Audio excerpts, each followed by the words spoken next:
আমাদের দাবি পরিষ্কার, অবিলম্বে, কাল বিলম্ব না করে 6 লেনের রাস্তা আপনি কখন শুরু করবেন?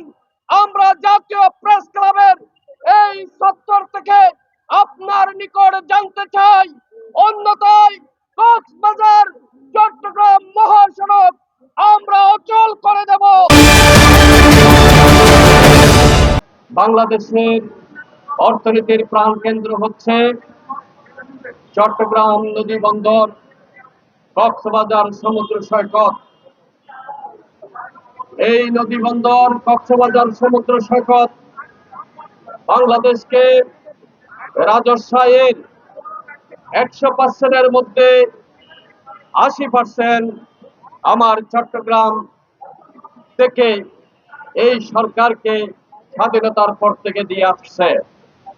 দেখুন, যে চট্টগ্রাম থেকে শতকরা 80% রাজস্ব আয় দিয়ে আসছে, সেই চট্টগ্রামে কিছুই নাই। নাই বিনোদনের কোনো কেন্দ্র, নাই কোনো ভালো হসপিটাল, নাই কোনো রাস্তাঘাট, নাই কোনো পার্ক।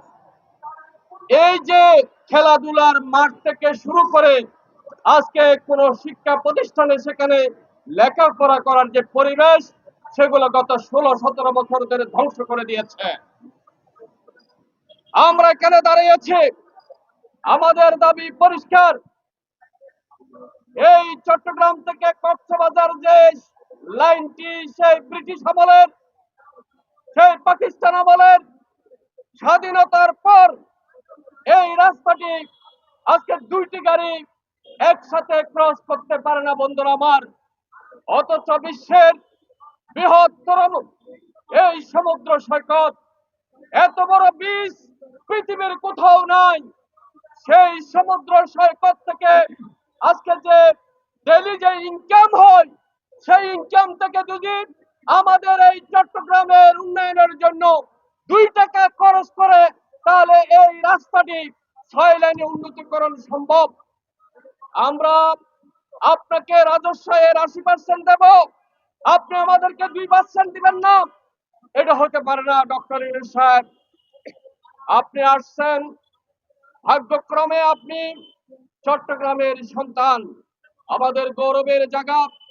আমাদের বিশ্বের দরবারে মাথা উঁচু করে আপনাকে আমরা স্যালুট দিই। আমাদের দাবি পরিষ্কার, অবিলম্বে, কাল বিলম্ব না করে 6 লেনের রাস্তা আপনি কখন শুরু করবেন? আমরা জাতীয় প্রেস ক্লাবের এই চত্বর থেকে আপনার নিকট জানতে চাই। অন্যথায় কক্সবাজার চট্টগ্রাম মহাসড়ক আমরা অচল করে দেব যদি আপনি ঘোষণা না দেন। বন্ধুরা আমার, আমাদের দাবি অত্যন্ত পরিষ্কার। জাতীয় নেতৃবৃন্দরা আছেন, উপদেষ্টা মন্ডলীরা আছেন, আপনাদের কানে আমাদের এই আওয়াজ পৌঁছাতে চাই। ভদ্রভাবে করুন, অবিলম্বে আমাদের এই ন্যায্য দাবি, লক্ষ কোটি মানুষের দাবি, পৃথিবীর শ্রেষ্ঠতম এই সমুদ্র সৈকতের এই যে যাত্রাপথ, এই সরু লাইনকে আমরা বলছি 6 লেনে উন্নতকরণের জন্য আমরা এখানে দাঁড়িয়েছি। আমাদের এই ন্যায্য দাবিকে অবিলম্বে বাস্তবায়ন করবেন, সেই আশা প্রত্যাশা রাখি। মাননীয় অন্তর্বর্তীকালীন সরকারের প্রধান প্রফেসর মোহাম্মদ ডক্টর ইউনূস, আপনি 14 তারিখ চট্টগ্রামে যাচ্ছেন। আমরা আপনাকে ওয়েলকাম জানাই, স্বাগত জানাই। আপনার দীর্ঘায়ু কামনা করি।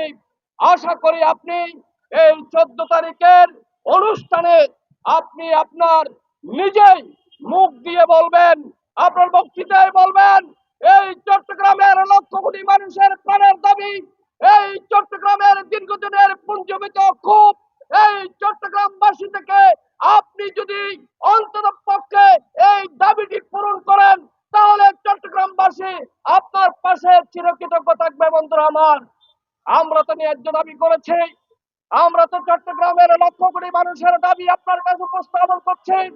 এই ন্যায্য দাবিকে আপনি বাস্তবায়ন করবেন, এই প্রতিশ্রুতি আপনি 14 তারিখে দিবেন বলে আমরা আজকে জাতীয় প্রেস ক্লাবের সামনে থেকে প্রত্যাশা করছি বন্ধুরা আমার। আজকের এই মানববন্ধন অনুষ্ঠানে প্রিয় সাংবাদিক ভাইরা এবং চট্টগ্রামের সন্তানেরা সকাল 11টা থেকে এই সমাবেশ মানববন্ধনকে সফল করবার জন্য এত যে কষ্ট করেছেন, সেই জন্য তাদের প্রতি কৃতজ্ঞতা জানাই, অভিনন্দন জানাই। আমাদের আন্দোলন সংগ্রাম আজকে থেকে বৃহত্তর আঙ্গিকে আমরা কর্মসূচি ঘোষণা করবো ইনশাল্লাহ। আপনাদের সকলকে ধন্যবাদ। আসসালামু আলাইকুম।